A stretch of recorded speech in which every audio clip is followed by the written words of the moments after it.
નમસ્કાર બાળ મિત્રો, સ્ટાન્ડર્ડ 6 ઇંગ્લિશ ગ્રામર યુનિટ 5. બાળ મિત્રો, એની પહેલાં આપણે યુનિટ 4 આપણે ભણી ગયા. ધેર ઇઝ અને ધેર આરનો આપણે ઉપયોગ કરેલો હતો, બરાબર. ધેર ઇઝ અને ધેર આરનો ઉપયોગ કરી અને આપણે યુનિટ 4 ભણી ગયા. અને હવે છે યુનિટ 5, પ્રેપોઝિશન, નામયોગી અવયવ. પણ મિત્રો, લાસ્ટ લેક્ચરમાં મેં તમને આના વિશે સમજૂતી આપેલી હતી, જે થોડી અધૂરી હતી, તેમાં આપણે આગળ વધીશું આજે. હવે કોઈ વ્યક્તિ કે વસ્તુ ક્યાં છે અને કયા સ્થળે છે તે દર્શાવવા માટે અહીં પ્રેપોઝિશનનો ઉપયોગ થાય છે. ગુજરાતીમાં આપણે એને કહેશું નામયોગી અવયવ. બલ મિત્રો, માની લો કે ભાઈ અહીંયા ટેબલ ઉપર મેં ડસ્ટર મૂકેલું છે, તો હું તમને પૂછી શકું પ્રશ્ન કે વેર ઇઝ ડસ્ટર, તો તમે મને જવાબ આપશો it is on the table. પણ મિત્રો, જે ઓન ધ ટેબલ આપેલું છે, બરાબર, તમે અહીંયા મને કીધું કે it is on the table,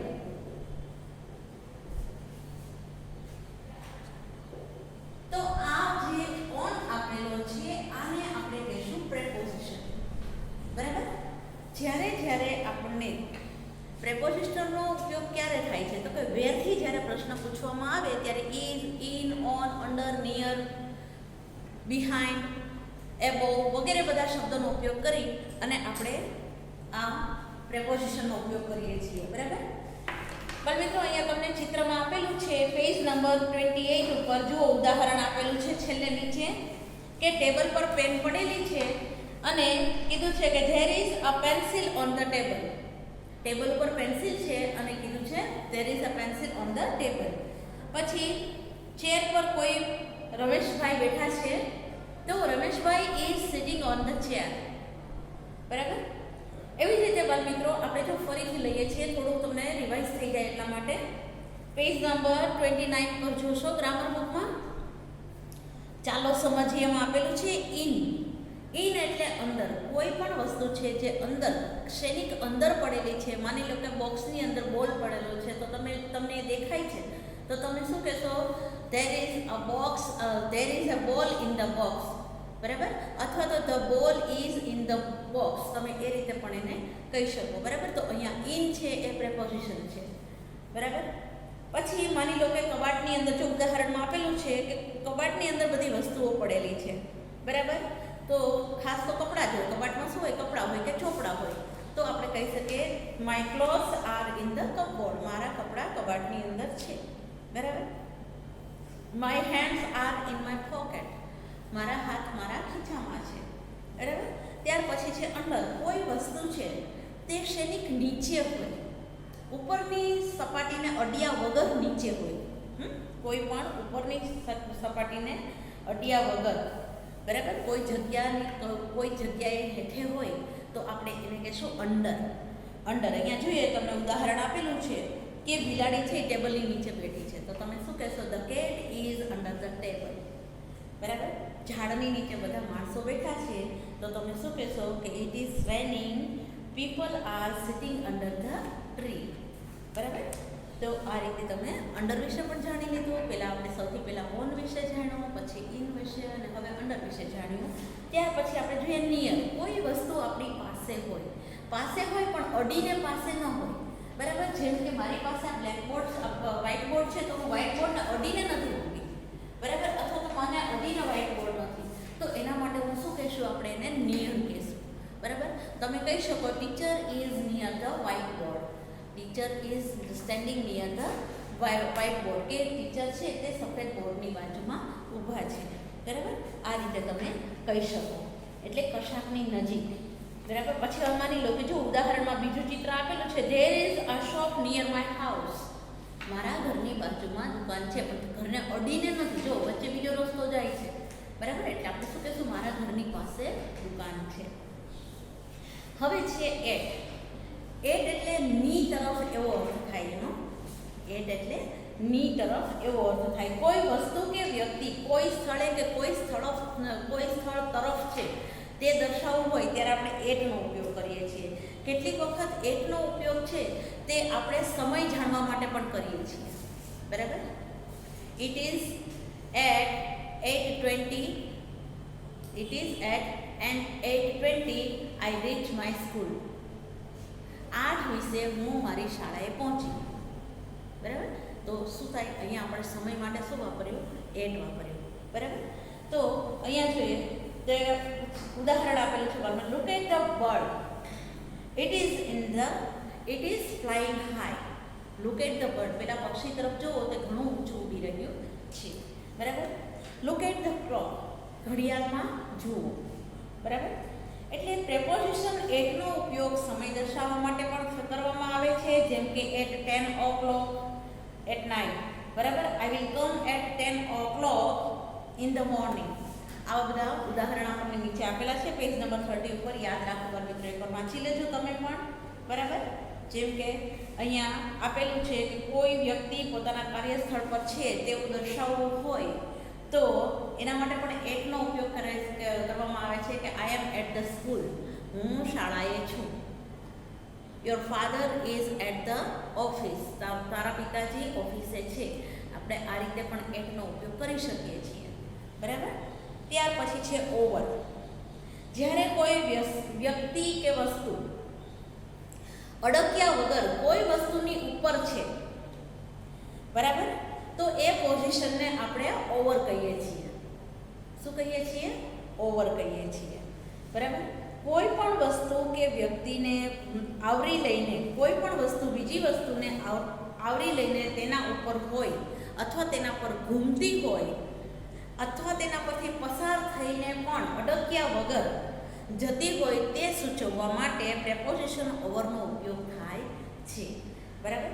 અહીંયા જોઈએ કે તમને ચિત્ર આપેલું છે, એરોપ્લેન બ્રિજ ઉપરથી જઈ રહ્યું છે. જોયું બાળ મિત્રો ચિત્ર તમે?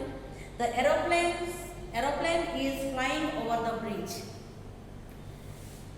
પછી પેલો એક જોકી છે એ ઘોડા ઉપર બેઠો છે ને ઘોડો કૂદાવે છે. જો ચિત્ર છે, હી જમ્પ્ડ ઓવર ધ સ્ટેન્ડ. તે સ્ટેન્ડ પરથી કૂદી ગયો. બરાબર. આ રીતે આપણે પ્રેપોઝિશન ઓવરનો ઉપયોગ કરી શકીએ. બરાબર. ત્યાર પછી જોઈએ બિહાઇન્ડ. કોઈ વસ્તુની પાછળ હોય, વ્યક્તિ કે વસ્તુની પાછળ હોય તો એના માટે આપણે બિહાઇન્ડનો ઉપયોગ કરીએ છીએ. બિહાઇન્ડ એટલે ની પાછળ. બિહાઇન્ડ એટલે શું થાય બાળ મિત્રો? ની પાછળ. જ્યારે કોઈ વસ્તુ કે વ્યક્તિ કોઈ બીજી વસ્તુ કે વ્યક્તિની પાછળ રહેલી હોય તે દર્શાવવા માટે બિહાઇન્ડનો ઉપયોગ થાય છે. જોઈએ અહીંયા ઉદાહરણ. There is a mango tree behind our house.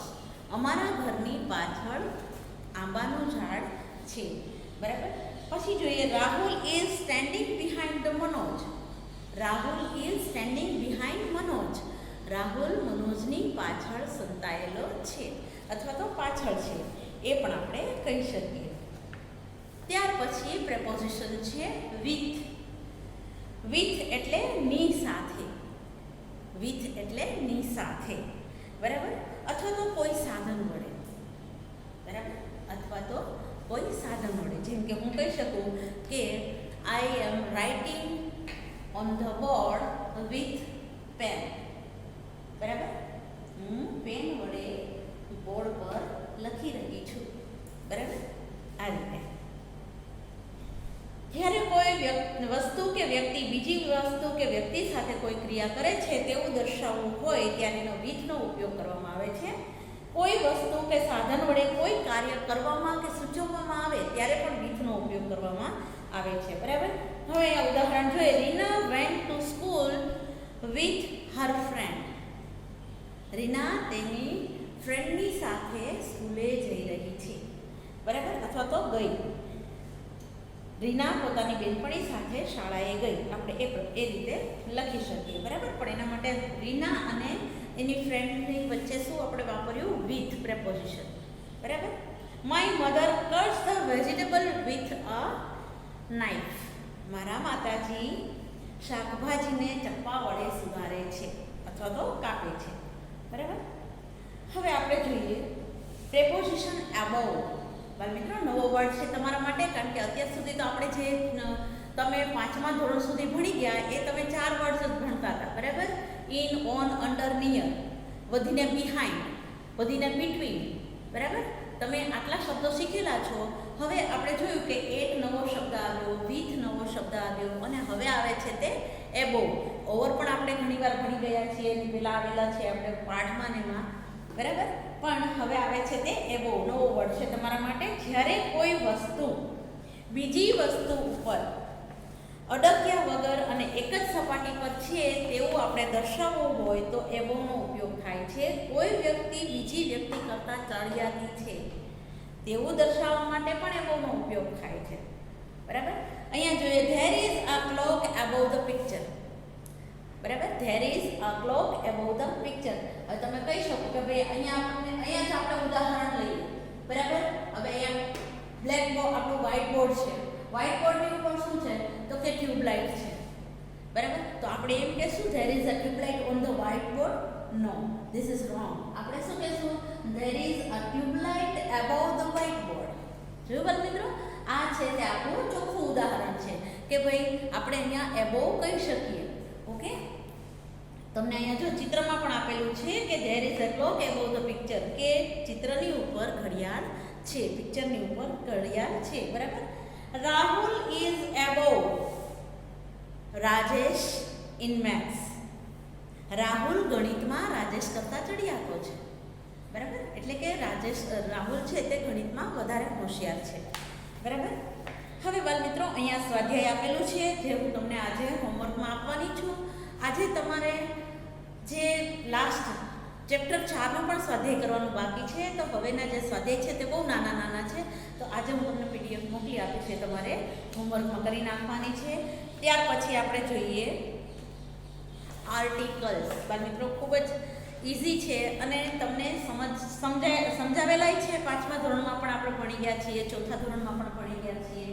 તો હવે આપણે લઈશું યુનિટ 6 આર્ટિકલ્સ.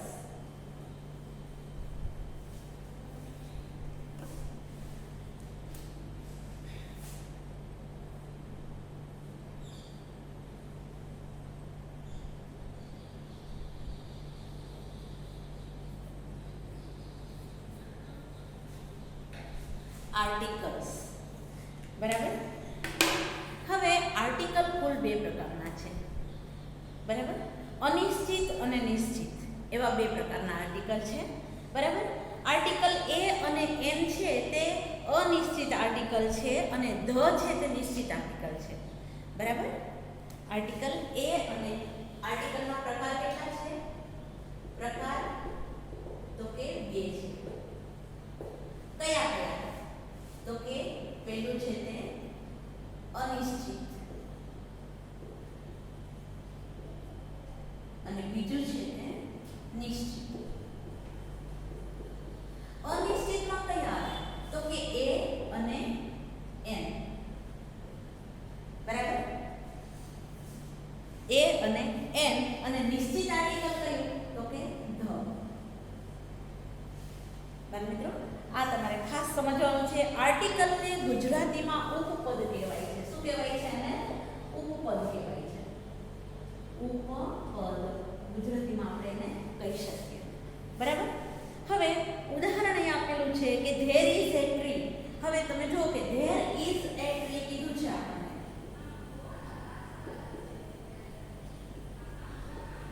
તો આ એ છે ને એ આર્ટિકલ છે. શું કામ? તો કે એક વૃક્ષ એવું તે દર્શાવે છે. શું દર્શાવે છે? એક વૃક્ષ એવું તે દર્શાવે છે. તે એવી જ રીતે પછી this is an apple.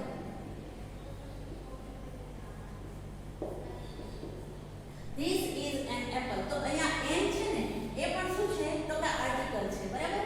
અનિશ્ચિત આર્ટિકલ એટલા માટે કે કેટલીક વખત આપણે n વાપરવામાં આવે છે, કેટલીક વખત a વાપરવામાં આવે છે. તો કે a ક્યારે ક્યારે વાપરવામાં આવે છે? તો કે જ્યારે કોઈ પણ નામનો અક્ષર વ્યંજનથી શરૂ થતો હોય ત્યારે અને એકવચનમાં હોય ત્યારે આપણે એને એ થી દર્શાવીએ છીએ, બરાબર? ત્યારે આપણે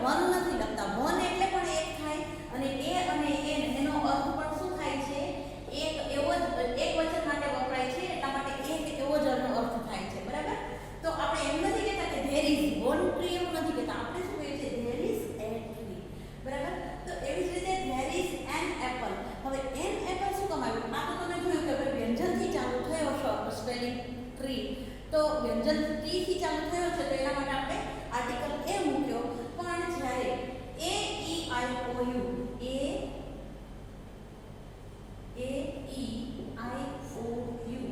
આ બધા છે તે શું છે તો કે સ્વર છે. વોવેલ જેને આપણે અંગ્રેજીમાં કહીએ, બરાબર, સ્વર છે. સ્વરથી જ્યારે કોઈ પણ સ્પેલિંગ શરૂ થતો હોય ત્યારે આપણે એની બાજુમાં એન મૂકીએ છીએ અને એ સ્પેલિંગ જે વસ્તુ છે તે કેવી હોવી જોઈએ? એક વચનમાં હોવી જોઈએ. એટલા માટે આપણે અહીંયા એન મૂકીએ છીએ. જેમ કે an apple, an ink pen, an umbrella, બરાબર. હવે મિત્રો આ રીતે આપણે અહીંયા એનનો ઉપયોગ કરીએ છીએ, બરાબર. હવે એને આપણે સમજીએ કે ગણી શકાય તેવી અચોક્કસ કે અનિશ્ચિત વ્યક્તિ કે વસ્તુ કે પ્રાણીનો ઉલ્લેખ કરીએ ત્યારે તેના નામની આગળ આપણે આર્ટિકલ એ મૂકીએ છીએ અથવા તો એનનો ઉપયોગ કરીએ છીએ. તમને ઉદાહરણ આપેલા છે, અ રોઝ, એન એલિગેટર, એન ઇન્કપોટ, આ ડોક્ટર, આ ડોગ, આ બધા તમને નામ આપેલા છે ત્યાં, બરાબર. હવે જ્યારે અનિશ્ચિત આર્ટિકલ એ અને એનનો ઉપયોગ કરવામાં આવે ત્યારે તેના પછી આવતું સામાન્ય નામ હંમેશા એક વચન હોય. મેં તમને કીધું એ રીતે એક વચન માટે જ આપણે એનો ઉપયોગ કરી શકીએ છીએ, બરાબર. હવે જ્યારે સામાન્ય નામ છે તે વ્યંજનથી શરૂ થતું હોય તો આપણે એનો ઉપયોગ કરીએ છીએ અને સ્વરથી શરૂ થતું હોય તો એનનો ઉપયોગ કરીએ છીએ, બરાબર. ત્યાર પછી આપણે જોઈએ બાળ મિત્રો પેજ નંબર 35 જુઓ, બરાબર. આર્ટિકલ એ અને એનનો અર્થ કોઈ એક એવો થાય છે. શું થાય છે? કોઈ એક. મેં તમને હમણાં કીધું એ રીતે કે અહીંયા આપણે વન ન લખી શકીએ, આપણે શું લખવાનું હોય? એના આર્ટિકલ એ આપવાનો હોય એટલા માટે, બરાબર. હવે આ જે આર્ટિકલનો ઉપયોગ છે તે ફક્ત વસ્તુ કે એ વ્યક્તિનો વ્યવસાય કે એવું કાંઈ હોય તો એની સાથે જ આપણે એનો ઉપયોગ કરી શકીએ. કોઈ નામની સાથે નહીં, કોઈ કર્તાની સાથે આપણે એનો ઉપયોગ કરી શકતા નથી. જેમ કે a Kanubhai, a Manubhai, this is not right, બરાબર. હા, તમે એમ કહી શકો a bird, a crow, a parrot, તમે એ બધા નામ લખી શકો, બરાબર. પરંતુ કોઈ વ્યક્તિની નામની બાજુમાં તમે આર્ટિકલનો કોઈ પણ આર્ટિકલનો ઉપયોગ કરી શકતા નથી, બરાબર. જેમ કે હી ઇઝ દર્શન, તો આપણે દર્શન છે એ રાઈટ છે, પણ હી ઇઝ એ દર્શન, નો, ઇટ ઇઝ રોંગ, બરાબર. હવે અહીંયા આપણે જોઈએ આગળ કે જે વાક્યમાં વિશેષણ પછી જાતિવાચક સામાન્ય નામનો ઉપયોગ થયો હોય તો વિશેષણના પ્રથમ અક્ષરના મુજબ આર્ટિકલ એ અથવા એનનો ઉપયોગ કરવામાં આવે છે. જેમ કે ધીસ ઇઝ અ જીરાફ, તો આપણે અહીંયા એ મૂક્યું, બરાબર. ઇટ ઇઝ અ લાયન, તે એક સિંહ છે, તો આપણે આવી રીતે એ મૂકીએ છીએ. ઇટ ઇઝ એન એલિગેટર, તે ઇટ ઇઝ એન એલિગેટર, અહીંયા આપણે એન મૂક્યું. શું કામ? તો કે આઈથી સ્પેલિંગ શરૂ થાય છે, તો અહીંયા આપણે શું કહેશું? તે એક મગર છે, બરાબર. તો આ રીતે આપણે એન અને એનો ઉપયોગ કરી શકીએ, બરાબર. જો વાક્યમાં વિશેષણ પછી જાતિવાચક સામાન્ય નામનો ઉપયોગ ન થયો હોય તો તે વિશેષણ પૂર્વે કોઈ જ આર્ટિકલ મૂકવામાં આવતો નથી, બરાબર. શી ઇઝ ફેટ, તેણી જાડી છે. શી ઇઝ એ ફેટ ના આવે, બરાબર. શું કામ? તો કે અહીંયા જાતિવાચક નામનો બીજો કોઈ ઉપયોગ થયો નથી, તો શી ઇઝ ફેટ આપણે એનો ગુણ દર્શાવીએ છીએ. સમજી લો બાળ મિત્રો, એના માટે આપણે શું દર્શાવીએ છીએ? ગુણ, વિશેષણનો ઉપયોગ કર્યો, તો એના માટે આપણે આર્ટિકલ એ કે એનો ઉપયોગ કરતા નથી, બરાબર. હવે આપણે જોઈએ આર્ટિકલ ધ. બાળ મિત્રો પેજ નંબર 35 પર જોજો. આર્ટિકલ ધ કોઈ વ્યક્તિ, પ્રાણી કે વસ્તુનો એકવાર નિર્દેશ કર્યા પછી તે જ વ્યક્તિ, પ્રાણી કે વસ્તુની વાત કરવામાં આવે તો તેના પહેલા ધ વપરાય છે, બરાબર. હવે અહીંયા જોયું ધેર ઇઝ અ ટ્રી, બરાબર. ધેર ઇઝ અ ટ્રી આપણે એ જોયું. This is an apple. હવે માની લો કે ધીસ ઇઝ એન એપલ આપ્યું છે તો આપણે એમાં આગળ આપણે બીજો કયો વર્ડ ઉપયોગ કરી શકીએ? તો કે જો એના માટે આપણે ધ વાપરવું હોય, જો યાદ રાખો મિત્રો, ધીસ ઇઝ એન એપલ. હવે શું કરશું? આપણે એનો એક ગુણ બતાવશું. The Apple is red. The Apple is red. જોયું બાળ મિત્રો, અહીંયા આપણે ધનો ઉપયોગ કર્યો, બરાબર. તો કે જે વ્યક્તિ, પ્રાણી કે વસ્તુનો એકવાર નિર્દેશ કર્યા પછી ફરીથી તે જ વ્યક્તિ, પ્રાણી કે વસ્તુની વાત કરવામાં આવે ત્યારે તેના પહેલાં આપણે આર્ટિકલ ધ લગાડીએ છીએ. જો બાળમિત્રો તમને ઉદાહરણમાં આપેલું છે, this is an orange, the orange is સોર, કે આ નારંગી છે, નારંગી ખાટી છે. There is A book on the table, the book is quite old. જોયું તમે બે નામ આપેલા છે, તો અહીંયા એક છે તે this is A book on the table, કે બુક છે તે ટેબલ ઉપર પડેલી છે. The book is quite old, આ બુક છે તે ઘણી જૂની છે. બરાબર. હવે બીજી વસ્તુ છે કે જ્યારે સૂર્ય, ચંદ્ર, પૃથ્વી, તારા કે આકાશની વાત કરીએ ત્યારે તેની આગળ આર્ટિકલ ધ જ વપરાય છે. બરાબર. The sun, the stars, the moon, the earth, the sky etcetera. હવે કેટલીક વખત સમાચાર પત્રોના નામની આગળ પણ ધ વાપરીએ છીએ. ધ ગુજરાત સમાચાર, ધ દિવ્ય ભાસ્કર. બરાબર. શું કામ એને બાળમિત્રો કે આ છે ને તે ફક્ત એક જ વસ્તુ હોય છે જે સનાતન સત્ય હોય છે. બરાબર. એવી કોઈ વસ્તુ હોય તો એની આગળ પણ આપણે શેનો ઉપયોગ કરીએ છીએ? તો કે ધનો ઉપયોગ કરીએ છીએ. બરાબર. જે વસ્તુનો એક જ છે, એનો કોઈ જોડ નથી. બરાબર. હવે જોઈએ નદીઓ, સમુદ્રો, ધર્મગ્રંથો, વહાણોના નામની આગળ પણ આપણે ધ મૂકીએ છીએ. પેજ નંબર 36 ઉપર જોશો બાળમિત્રો. જેમ કે the Ganga, the Yamuna, the Ramayana, the Mahabharata. બરાબર. આવા બધા જે શબ્દો છે. પછી the Pacific Ocean, the Arabian Sea, the Titanic. આ બધા ટાઇટેનિક છે તે જહાજનું નામ છે. બરાબર. ધ પેસિફિક સી છે, ઓશન છે, તે પણ સમુદ્રનું નામ છે. ધ અરેબિયન સી પણ સમુદ્રનું નામ છે. બરાબર. તો આવા બધા જે નામ છે એની આગળ આપણે નિશ્ચિત આર્ટિકલ ધ લગાડીએ છીએ. મેં તમને કીધું એ રીતે બાળમિત્રો કે ભાઈ ફરીથી આપણે એકવાર જ્યારે કોઈ વસ્તુ વિશે આપણે વાત કરતા હોય અને એને આપણે દોહરાવીએ ત્યારે એ વસ્તુની આગળ પણ ધ લાગે છે. બરાબર. બાળમિત્રો આટલી વસ્તુ તમારે ખાસ યાદ રાખવાની છે. સંબંધક નામ જેવા કે my, our, your, his, her, their, આવા બધા નામ હોય ત્યારે એની આગળ સંબંધક કોઈ પણ નામ હોય તો એની આગળ ક્યારેય કોઈ પણ આર્ટિકલનો ઉપયોગ કરવામાં આવતો નથી. એટલે આ વસ્તુ તમે ખાસ ધ્યાન રાખજો બાળમિત્રો. તમારે ખાલી એટલું જ યાદ રાખવાનું છે કે જ્યારે કોઈ વસ્તુ, વ્યક્તિ, પ્રાણી એક વચનમાં આપેલું હોય, જાતિવાચક નામ હોય, તો એના માટે આપણે આર્ટિકલ એ લગાડીએ છીએ. બરાબર. ક્યારે? તો કે જ્યારે નામનો અક્ષર વ્યંજનથી શરૂ થતો હોય ત્યારે, અને પછી જ્યારે AEIOU સ્વરથી એ સ્પેલિંગ શરૂ થતો હોય તો આપણે એને એનથી આપણે એને આર્ટિકલ લગાડીએ છીએ. બરાબર. અને જ્યારે આપણે કોઈ વસ્તુની વાત કરતા હોઈએ ત્યારે એકવાર એની આગળ એનનો ઉપયોગ થાય છે અને ફરીથી એને દોહરાવીએ ત્યારે એની આગળ ધનો ઉપયોગ કરીએ છીએ. બાળમિત્રો તમને અહીંયા ખ્યાલ આવી ગયો હશે કે અહીંયા આપણે એન અને ધનો ઉપયોગ કેવી રીતે કરવાનો છે. અસ્તુ.